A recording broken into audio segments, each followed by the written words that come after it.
So I am back in London now, and there's a few things to update you on.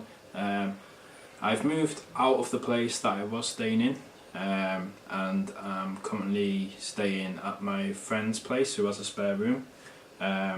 So yeah, the room's in a bit of a mess at the moment because I've just literally moved everything in, so everything's been dumped on the floor for now. I'm very happy to be out of that place that I was in, because there was 6 other people living there, and 3 of those people were very, very, very inconsiderate. I've spoke about some of those things on previous blogs, but there was a lot of other issues as well. But I don't need to get into that now. I'm not one to bitch, so anyway, I'm just pleased to be out there and just staying at my friends now until things get sorted back home in Carlisle. Regarding that, I decided, I had the choice between this 3-bedroom house with a garden, conservatory. It was cheap, but it needed quite a lot of work done to it. When I was back in Carlisle recently, I saw a 2-bedroom flat that I liked, which was very nice, ready just to move in. Similar kind of price, obviously no garden because it's a flat, but like I say, ready to move in. So I was deciding between the two, weighing up which was the best option, and I have to say, I liked the flat a lot, and I could really see myself living there and feeling at home there. So basically, the 3-bedroom house, which I had previously agreed an offer on, and then got survey done and discovered all the work that needed done to it, so which would have cost a total of 10 grand. So I went back to the sellers and said, look, I found out it needs all this work done to it. I've been quoted it's all going to take about £10,000 altogether. So unless they were prepared to knock £10,000 off it, then I told them I was just going to pull out, because I'd seen this flat which I really liked. So they called back at the same time, put an offer in for this flat, and the people at the house said they were prepared to, I think they knocked off £3,000. They weren't prepared to knock off 10, but they knocked off 3. I said that wasn't enough for me, and it was just too much work for me. So I ended up agreeing a price on the flat. I got a pretty good deal on that anyway, and the good thing is, the girl who's living there at the moment is just leaving all the right goods, so like fridge, freezer, washing machine, so I don't need to buy any of that either, so I'm really, really happy with it. It's an open plan flat, which me personally, I'm a big fan of open plan flats, so I think I'll really feel at home there, and I'm pleased that it's not all done, so I know, it's not mine yet, but I'm pleased that I know what I'm doing, and we've agreed, and hopefully from here on in, everything should be smooth from now on, I hope, and then hopefully I can get that completed pretty quickly, and then have my own place. Other thing I wanted to say in this video is I've just bought a new laptop. For a long time I've used Apple, used the Macs. For about at least 12 years now I've used Macs, since I was in college anyway. I have always liked the Macs a lot, but more recently I've kind of went off them, and I've seen this more and more with photographers in particular, switching from Apple back to Windows. The thing is, when Apple were struggling years ago, when they were struggling and they focused their machines towards creatives, and they then became very popular amongst creatives, you know, graphic designers, photographers, videographers, because the machines were built for people who were using, you know, programs like Photoshop and all of that. They were powerful machines, so they became very popular amongst creatives. And now that Apple have become more popular thanks to the iPod and the iPhone, and people are now buying the Macs now as well. The Macs have become very, very popular as well, but because of that, Apple aren't focusing on the creatives anymore. They're now focusing on like the mass market, and they're not building the same powerful machines that they were. They're coming out with these very stylish, shiny machines which aren't as practical as they once were for creatives. And I need to, now that I'm doing more video editing as well, I needed a more powerful machine than what I've got at the moment. So this is the Microsoft Surface Book. I think it's going to be perfect for me because I travel a lot. I need something that's powerful but portable at the same time. The problem with the MacBook Air that I had was that it only had a 128 gigabyte hard drive, which is not enough for doing photography and video editing.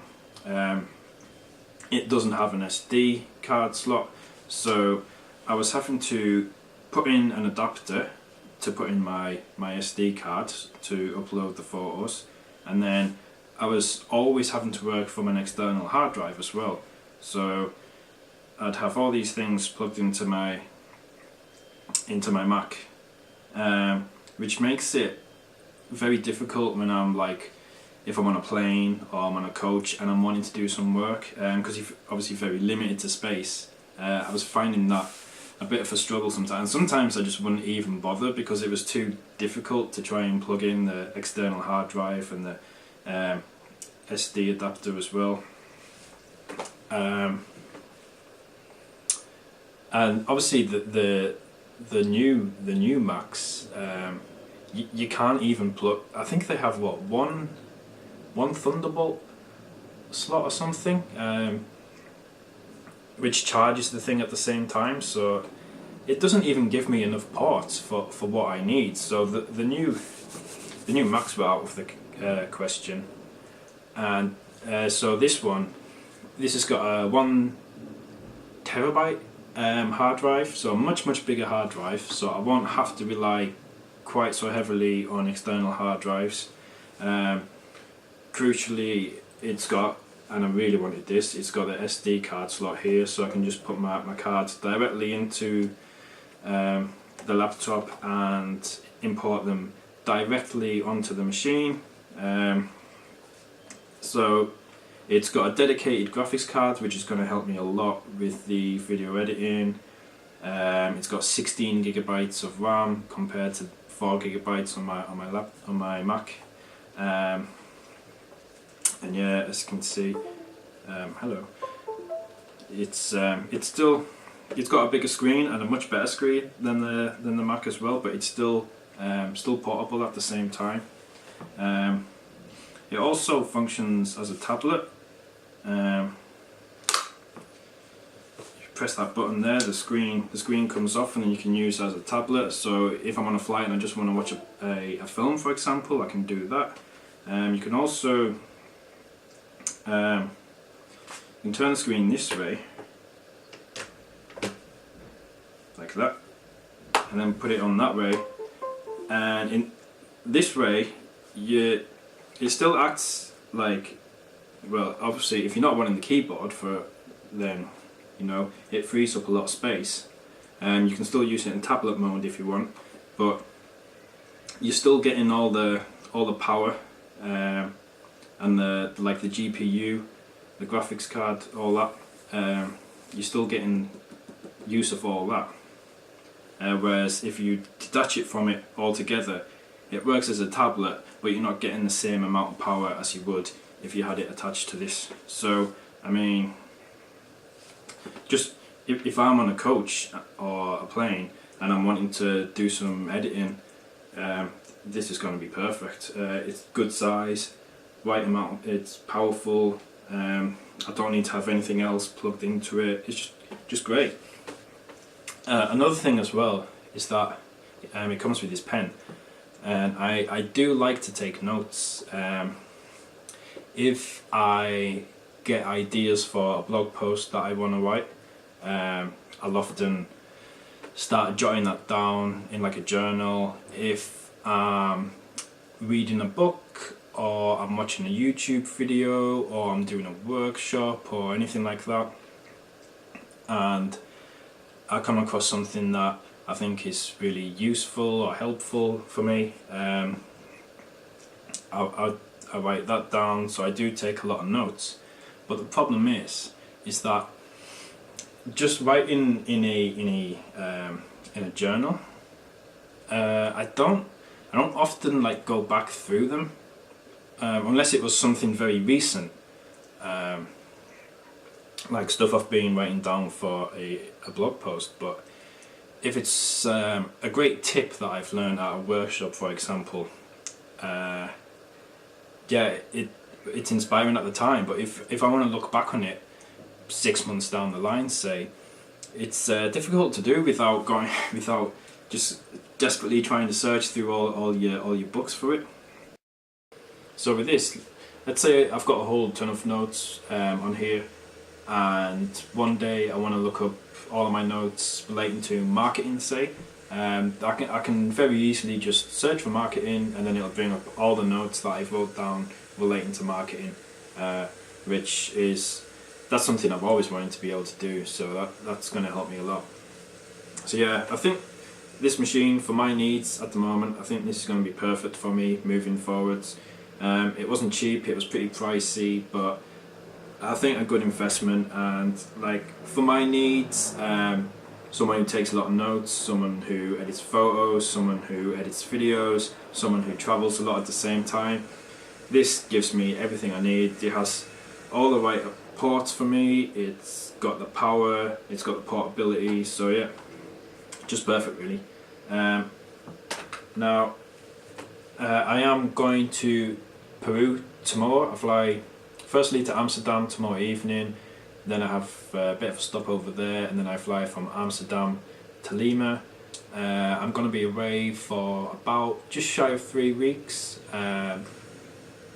Most of that is going to be taken up by a workshop, a travel photography workshop with 2 professional photographers, so that should be really great. I'm really looking forward to it, not least just to meet these photographers, but also hopefully I'll learn a lot as well, and hopefully I can pass some of that stuff on to you as well.